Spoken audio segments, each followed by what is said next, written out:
ये सफ़र का महीना है और इस महीना में नबी करीम सल्लल्लाहु अलैहि वसल्लम ने हिजरत फरमाई है। मक्का से मदीना की तरफ हिजरत की है। तो ये हिजरत दो हिस्सों पर मुश्तमिल है। इसका पहला हिस्सा सफ़र का हुजरा रसूल से लेकर गारे सौर तक है और दूसरा हिस्सा गारे सौर से लेकर मदीना मुनव्वरा तक का है। तो मेरे भाइयों मुसलमानों, हिजरत का मतलब क्या है? हिजरत का मतलब है एक जगह से दूसरी जगह मुंतकिल होना, शिफ्ट होना, इसको हिजरत कहते हैं। और हिजरत का सवाब बहुत ज़्यादा है। वो अगर दीन की खातिर हो, इस्लाम की खातिर हो, तो वो हिजरत इबादत में आती है, शामिल होती है। वो वैसे सवाब है, वैसे इबादत है ऐसी हिजरत करना। तो नबी करीम सल्लल्लाहु अलैहि वसल्लम ने मक्का से मदीना की तरफ हिजरत दीन की गर्ज से की है, ना कि कोई दुनिया की गर्ज से, ना मालो मता की गर्ज से।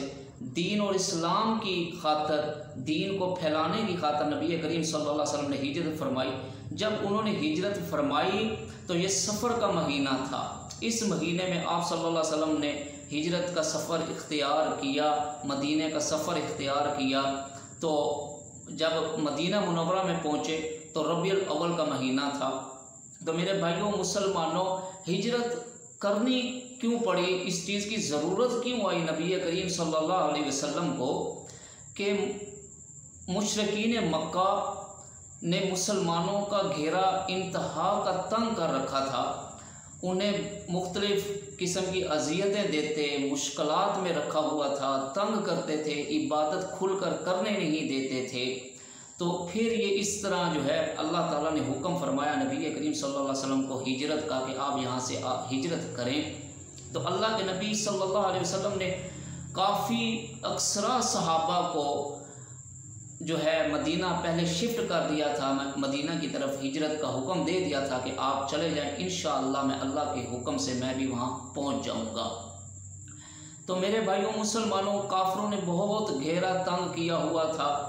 तो आखिरकार उन्होंने, काफरों ने, अबू जहल ने दारुल निदवा मकाम एक है मक्का के अंदर, जो आजकल तो वहाँ सारा जो है हरम बन गया है, तो हरम की हदूद में वो आ गया है। वो एक मकान था जिसका नाम दारुल निदवा। तो उस बड़े मकान के अंदर काफरों ने मीटिंग की कि मोहम्मद बिन अब्दुल्ला, वो हमारे नबी करीम सल्लल्लाहु अलैहि वसल्लम को मुहम्मदुर रसूलुल्लाह नहीं कहते थे, वो मोहम्मद बिन अब्दुल्ला कहते थे। कि मोहम्मद बिन अब्दुल्ला जो है काफ़ी तरक्की करता चला जा रहा है, काफ़ी अपने जो है दीन को फैला रहा है और उसके साथ बंदे काफ़ी जो है शामिल होते चले जा रहे हैं और एक जमात बनती चली जा रही है। तो इसको रोकना चाहिए।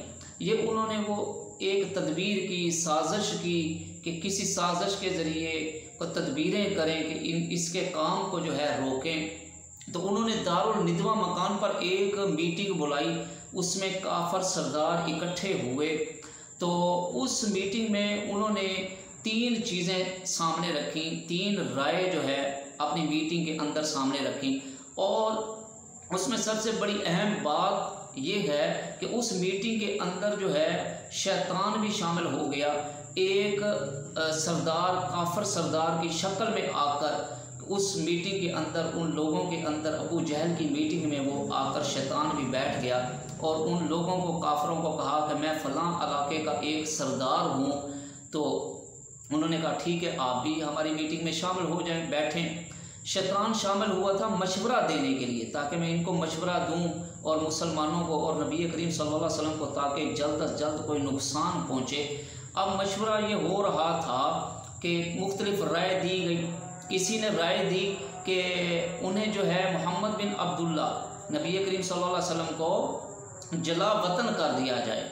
जब जिसने ये राय दी तो शैतान फ़ौरन बोल पड़ा कि उन्हें जला वतन ना करो, वरना वो जहाँ भी जाएगा तो वहाँ फिर दीन का काम शुरू कर देगा, उनका काम ख़त्म नहीं होगा, काम आगे बढ़ता चला जाएगा, दीन और इस्लाम आगे फैलता चला जाएगा।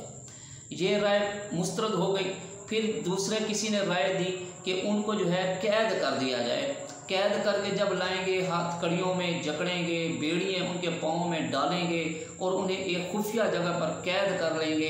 अगर वो हमारी बात मान गए मोहम्मद बिन अब्दुल्ला सल्लल्लाहु अलैहि वसल्लम, तो वो जो है ठीक है, दीन से फिर जाएंगे, हट जाएंगे, हमारा कहना मान जाएंगे तो हम छोड़ देंगे। अगर वो नहीं कहना मानेंगे, नहीं छोड़ेंगे, उसी कैदो बंद में हम जो है उसे मुश्किलात में रखेंगे, तो इसी तरह वो इस हालत में जो है दुनिया से चले जाएंगे, हमारे लफ्ज़ों में कि वो शहीद हो जाएंगे। तो फिर अबू जहल इसमें भी शैतान ने फिर शैतानी की कि नहीं, ऐसा भी ना करें। तो ऐसे जो है उनके काफ़ी पैरोकार हैं, काफ़ी मानने वाले हैं, उनका कबीला बनु हाशिम है, तो वो भी इकट्ठे हो जाएंगे और उनको कैद से छुड़वा लेंगे, तो ये काम मकसद हमारा पूरा नहीं होगा। तो अबू जहल ने राय दी कि फिर इस तरह करें कि उनको जो है कत्ल कर दिया जाए, माअज़ल्लाह शहीद कर दिया जाए। तो शैतान ने फ़ौरन कहा कि अबू जहल ने बिल्कुल ठीक कहा है, उन्हें जो है ख़त्म कर दिया जाए। और शैतान ने, इब्लीस ने जो मीटिंग में बैठा था इंसानी शक्ल में, तो उसने एक और बात भी की, इस तरह करें कि कोई एक बंदा जाकर कत्ल ना करे। तो काफिर जो है सरदार, काफ़ी सरदार कबीले के इकट्ठे कर लें और उन सब को शामिल करें, तो उनको हुक्म दे दें, तो वो उन सब को जो है शामिल करें, तो वो जाकर जो है सब उस पर वार करें। तो फिर जाकर अगर वो कत्ल होते हैं, नबी करीम सल्लल्लाहु अलैहि वसल्लम के बारे में वो कह रहे थे, जो साजिश कर रहे थे, तो इस तरह हमारा किसी एक कबीले पर हाथ नहीं आएगा, किसी एक सरदार का जो है नाम नहीं होगा, तो वरना उसका जो कबीला है बनी हाशिम, तो वो खड़ा हो जाएगा कि फ़लाँ एक कबीले के ख़िलाफ़ जो है, अगर किसी एक कबीले वालों ने ऐसा किया तो वो तो एक कबीला एक कबीले के सामने मुकाबला कर लेगा। इस तरह बनु हाशिम जो है, बनी हाशिम कबीला, वो नबी करीम सल्लल्लाहु अलैहि वसल्लम का, वो इन सारे कबीलों का मुकाबला नहीं कर सकेगा। ये शैतान ने जो है दावत उनको तजवीज़ दी। तो ये जो बातें कर रहे थे, सारी की सारी बातें जो काफिर मीटिंग के अंदर कर रहे थे, अल्लाह ने सारी बातें अपने महबूब को बतला दी। सारी बातें जो मीटिंग में हुई, तदबीरें हुई, चालाकियाँ खेली जा रही थी, साजिशें की जा रही थी, सारी की सारी साजिश, सारी की सारी तदबीर, सारी की सारी बातें अल्लाह ने नबी करीम सल्लल्लाहु अलैहि वसल्लम के सामने खोल कर रख दी। अल्लाह ने कुरान के अंदर क्या फरमाया, व इज़ यमकुरु बिकल्लज़ीना काफरू लियुस्बितूका औ यक़्तुलूका औ युख़रिजूका। ऐ मेरे महबूब, काफर क्या आपके बारे में तदबीर कर रहे हैं, क्या साजिश कर रहे हैं, क्या सोच रहे हैं, मैं आपको बतलाऊँ। इज़ यमकुरु बिकल्लज़ीना काफरू लियुस्बितूका, वो आपको जो है कैद करना चाहते हैं, औ यक़्तुलूका, वो आपको कत्ल करना चाहते हैं, औ युख़रिजूका, वो आपको जला वतन करना चाहते हैं। ये उनके दरमियान बातें हो रही हैं। वयमकुरूना वयमकुरुल्लाह वल्लाहु खैरुल माकिरीन। पर मेरे महबूब घबराना नहीं, उन सब की तदबीरों से, उन सब की साजिशों से, उन सब की चालाकियों से, वल्लाहु खैरुल माकिरीन, मेरी तदबीर उन सब पर गालिब है, मेरी तदबीर उन सब पर गालिब है। क्योंकि अल्लाह वहुवा अला कुल्ली शैइन कदीर, अल्लाह तो हर चीज़ पर कादिर है। आलिमुल गैब है कि वो जो बंद कमरे के अंदर, घर के अंदर बातें कर रहे थे, अल्लाह सब की सब सुन रहा था और सब की सब पूरी की पूरी बातें अपने महबूब सल्लल्लाहु अलैहि वसल्लम को बतला दी। आखिरकार उन्होंने जब मीटिंग मुकम्मल की और मशवरा किया कि फ़लाँ रात को जो है हमला करेंगे और उनके जो है मोहम्मद सल्लल्लाहु अलैहि वसल्लम के हुजरे के इर्द गिर्द घेरा डालेंगे, और जैसे ही वो फजर की नमाज के लिए बाहर निकलेंगे तो हम उन पर हमला कर देंगे। ये सारे सरदार इकट्ठे हो गए, असला से लेस हो गए। उस वक्त के दौर का जो असला तलवार थी, नेज़ा था, अपने अपने चीज़ें वो लेकर हुजरे रसूल के इर्द गिर्द उन्होंने घेरा डाला। तो अल्लाह ने अपने महबूब को पहले बतला दिया, वइज़ यमकुरु बिकल्लज़ीना काफ़रू लियुस्बितूका औ यक़्तुलूका औ युख़रिजूका। तो अल्लाह ने तो पहले सारी बातें बतला दी। तो अल्लाह के नबी करीम सल्लल्लाहु अलैहि वसल्लम ने फरमाया कि अब तो वो इर्द गिर्द घेरा डाल के खड़े हैं, मेरे मौला, मेरे अल्लाह, अब मैं क्या करूं। तो अल्लाह ने फरमाया, मेरे महबूब घबराना नहीं, अल्लाह तुम्हारे साथ है। शहादतुल वजूह की तस्बीह पढ़ें, सूरह यासीन की तलावत करें, और अपने पाँव की मट्टी को उठाकर ऐसे इशारा करना आपका काम है और इन काफरों को अंधा कर देना मेरा काम है। तो नबी करीम सल्लल्लाहु अलैहि वसल्लम ने सूरह यासीन की तिलावत की और यहाँ तक पहुँचे वजअलना मिन बैनि अयदीहिम सद्दन व मिन खल्फिहिम सद्दन फअग़शयनाहुम फहुम ला युबसिरून। और फिर शहातुल वजूह की तस्बीह पढ़ते हुए अपने पाँव मुबारक की मट्टी उठाई और उन काफरों की तरफ ऐसे इशारा ही किया तो वो काफर अंधे हो गए। मेरे नबी करीम सल्लल्लाहु अलैहि वसल्लम का ये मौजज़ा है कि मेरे नबी करीम सल्लल्लाहु अलैहि वसल्लम ऐसे मट्टी उठाते हैं, इशारा करते हैं, काफर अंधे हो जाते हैं। मेरे नबी करीम सल्लल्लाहु अलैहि वसल्लम अपना लुआब कड़वे कुएं में डालते हैं तो कुएं का पानी मीठा हो जाता है, हंडिया में डालते हैं तो हंडिया में इजाफा हो जाता है। यही लुआब हज़रत अबू बकर सदीक की एड़ी पे लगाते हैं तो सांप के जहर का असर जो है वो ख़त्म हो जाता है। यही लुआब नबी करीम सल्लल्लाहु अलैहि वसल्लम हज़रत अली की आँखों पे लगाते हैं तो आँखों का दर्द और तकलीफ़ ख़त्म हो जाती है। ये मेरे नबी करीम सल्लल्लाहु अलैहि वसल्लम की इतनी बरक़ात हैं दुनिया के अंदर जो जहर हुए, मोजज़े जहर हुए। तो नबी करीम सल्लल्लाहु अलैहि वसल्लम ने इशारा किया, काफर अंधे हो गए। तो उससे पहले नबी करीम सल्लल्लाहु अलैहि वसल्लम ने अपनी सब्ज़ चादर हज़रत अली को दी कि आप इसको ऊपर ले लें और ये जो काफरों की अमानतें हैं, सोना है, चांदी है, पैसे हैं, जो हीरे जवाहरात हैं, जितना भी माल है ये उनकी अमानतें हैं, आपने उनको वापस करके मदीना आना है। तो हज़रत अली को सब्ज़ चादर में सुलाया, बड़ी खुशकिस्मती है। और वैसे भी हज़रत अली अहले बैत में से हैं, नबी करीम सल्लल्लाहु अलैहि वसल्लम के ख़ानदान में से है। सब्ज़ चादर में सुलाया, बड़ी खुशकिस्मती है। और मैं दूसरी तरफ आऊँ तो मैं कुर्बान जाऊँ हज़रत अबू बकर सदीक पर, जिसको क़यामत तक के लिए अपने सब्ज़ रोज़े में सुलाया, क़यामत तक के लिए अपने सब्ज़ रोज़े में सुलाया। तो हज़रत अली को अमानतें जो हैं काफरों की उनके हवाले की। कहने वाले कहते हैं कि ये देखें जी, नबी करीम सल्लल्लाहु अलैहि वसल्लम ने वो अमानतें जो हैं हज़रत अली के सुपुर्द की, तो खिलाफत वाली अमानत भी हज़रत अली के सुपुर्द की थी, अव्वल खलीफा। तो मेरे मुसलमानों लोगों, अगर ये खिलाफत सवाल किया जाता है उस बुनियाद पर कि वो खलीफा बनने के अहल हैं कि उनकी अमानतें काफरों की हज़रत अली के हवाले की मानते हैं। हज़रत अली के हवाले जो अमानतें की वो काफरों की थी, वो कुरैश मक्का की थी, मुशरिकीन की थी, उनकी अमानतें हज़रत अली के हवाले की। और नबी जो होता है वो अल्लाह की अमानत होता है और अल्लाह ने अपनी अमानत हज़रत अबू बकर सदीक के हवाले की है।